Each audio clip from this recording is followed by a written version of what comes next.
The presidential candidate of the Social Democratic Party, SDP, Adewole Adebayo, has reiterated the party's commitment to tackle insecurity and address poverty and unemployment.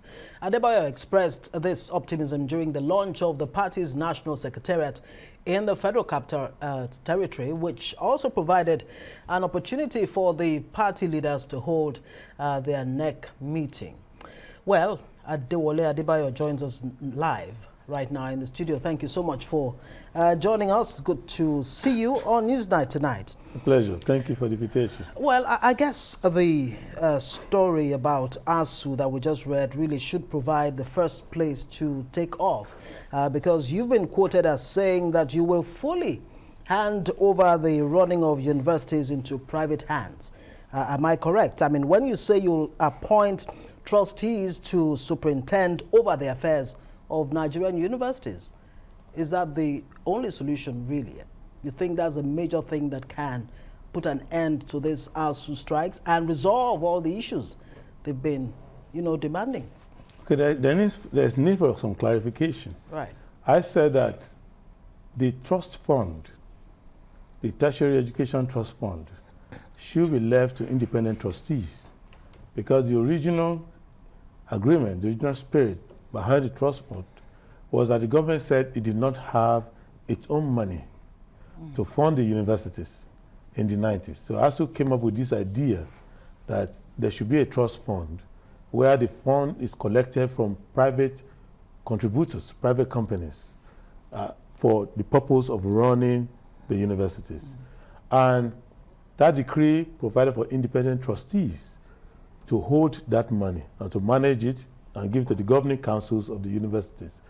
It was the federal government, when the money accumulated to about 75 billion, that amended the decree and put that trust fund under the Ministry of Education. And from that time, they've been assessing the fund, appropriating the fund, claiming to do programs so that the fund diverted the funds. And what I would do as president and visitor to the university is to take that fund to an independent trusteeship. That way, ASU and the rest of the Nigerian public who contribute to that money will know transparently how that money is being used. So there will be no conflict from that trust fund angle only.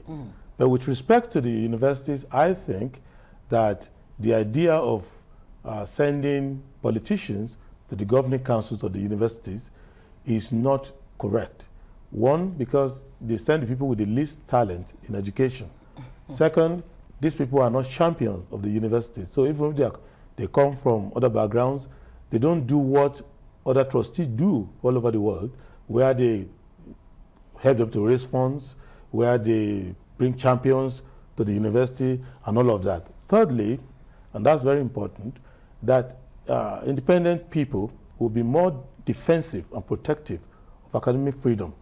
You could see from the body language of the pro-chancellors, they are mainly people from the politics and from government, and they were not able to tell the government the truth, that the government is wasting everybody's time, and that ASU is right, and the government should do what is decisive.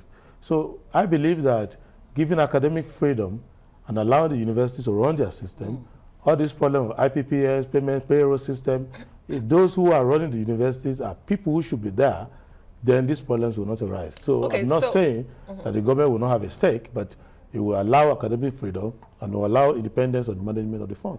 Maybe for clarity, to what extent will government have a stake? Because you say government should hands off funding of the universities. Completely. Isn't that what you're saying? It should be fully a trust fund where the board of trustees will raise money for the universities. So just to clarify, are you saying government should stop funding universities? No, I said government should stop managing the fund, the trust fund. Okay. Okay. So because the trust fund originally was meant to be managed independently. Okay. Any other contribution that the government can make to the university should be made. All right. So yes. Some other things you have said. You said you kick out poverty in 18 months. Yes. You said you end insecurity in 90 days. Yes. How? Okay. Now, define poverty. Poverty is lack of access to food, lack of access to basic things. It's not the same thing as making everybody rich in 18 months. If you look at our income level, if you look at the the people who are exposed to poverty in the country, we can actually, for the price that we pay for example, government claims that it spends 6 trillion on subsidy every year. I believe that if you spend half of that on poverty, addressing poverty, poverty will be long gone before the end of the academic of the financial year. So if you look at the amount of money devoted to addressing the issue of food, housing, for example, this government has been in power for 7 years. They haven't built 100,000 housing units, and the population is expanding. And if you look at other states, but if you compare to the Second Republic, whether it was Jakonde in Lagos, whether other governors, whether it's Mbakwe in Imo, whether it's Shagari himself with Wahab Dosumo as Minister of Housing, there were Shagari estates everywhere. So you just look at the items that affect the people the most. Food, housing, basic things. For example, if you allow people to have access to public education, the amount of money that they spend on ensuring that their children learn ABCD, those are all the steps you can take. And you can take those steps and they will start having effect in 18 months. A person who is hungry who has poverty of hunger, will stop feeling hunger from the moment they are fed. So these are low-hanging fruits of what can be done. But the systemic problem of development can take longer time. But if someone is homeless, they will become homeless because they have no home. Once you give them a home, they're no longer homeless. If a person is hungry on the street, if you gather them together and put them in a setting where they can get food, they are no longer suffering poverty of food. Those are basic things you can do. If a community is full of jobless people, if you start creating works, they will get jobs within 3 months or so. So that's not difficulty in all of those things. Well, I mean, like it was stated yesterday, talk is cheap. And that's really, I mean, with all due respect, what Nigerians want to know is exactly, have you even been able to diagnose what the, fundamental challenges of Nigeria are, whether in the area of security, the economy that you talk about, in infrastructure, for example? We heard from this president that Nigeria needs about $1.5 trillion, not naira, to close the infrastructure gap within a space of 10 years. Yes. How are you going to do it? That's very simple. First, let's start with, if you gather the revenue that you need to gather, that is to say, just like I've been shouting everywhere, if you are not losing billions of dollars in stolen crude, all that money will come in. Remember that when they talk about $1 trillion of naira, they should not frighten us. They're just talking about $1.4 billion. Trillion dollars. No, what to I'm close coming the infrastructure gap. I'm coming to something. Just needed to clarify. Yes, I'm coming to something. Right. If you look at the revenue that you earn in the country, if you gather your revenue, you will not have a fiscal cliff. That's number one.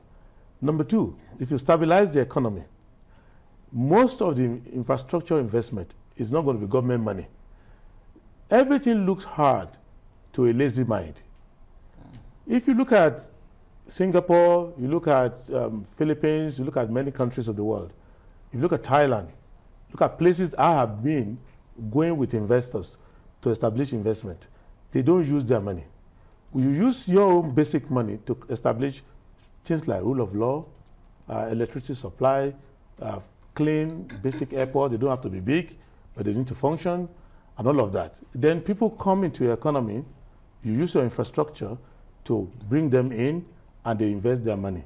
For example, if you break down all the infrastructure gaps that we have, whether it's road construction, whether it's railway, look at what housing that you mentioned earlier. Housing, also? I think we should be able to handle housing on our own because we have basically everything we need for housing. Okay. We have well-trained manpower in housing.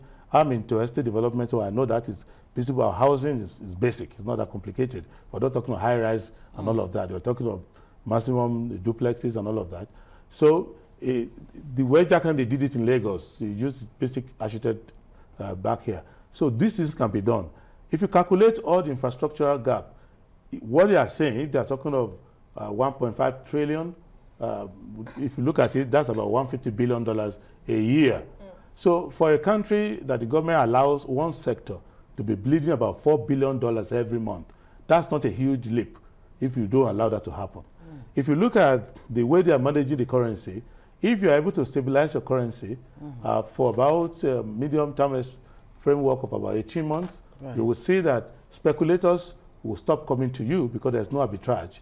Then foreign direct investors will start coming, portfolio investors will start coming. That is when you start having investment into your country, which means that you will see certain things. One, the cost of funding will drop. Inflation will come down to single digit, so people can make long-term planning. Even within the economy of Nigeria, there's a lot of money locked in escapist investments, like people buying housing, all things that people are purchasing in order to escape from inflation. These people will put the money down in the system. Well, earlier you did say the government is spending 6.7 trillion naira every year on subsidy. That's not correct. For the first half of this year, the government has spent only 2.6 trillion naira. However, that it says in 2023, it's projected 6.7 trillion naira. I just wanted to clear that. I'm talking, there's nothing to clear that. I'm quoting their figure. No, but that's a projection. They're saying by 2023, it is 6 trillion naira will be spent on subsidy. It is their projection. Right. Yes. And they are the government in power now. Yeah. And we are thinking of coming back, coming to power when they are leaving. So you are saying we are currently spending 6.7 trillion naira every year? Because that's what you said earlier. I am saying to you that the government, your government. Our government. Yes, your government is telling you that it is in their expenditure framework. Great. Just want to clear down. They are going to take your money and pay 6.7 trillion, when in reality they know, and every reasonable person knows, that most of those claims are fictitious. Okay, you might say your government, and you're vying to be the next president. I wonder whose government that truly is. But let me ask you, to politics now. Yes. A lot of analysts say the next election is a three-man race.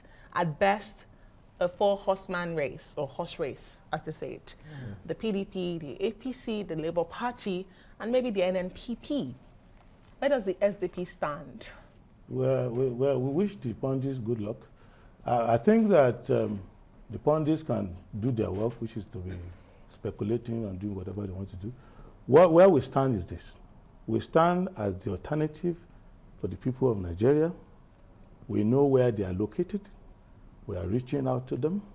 We are making progress with them. Campaign has not started. When the campaign starts, we'll start interacting with the people in a conversing way.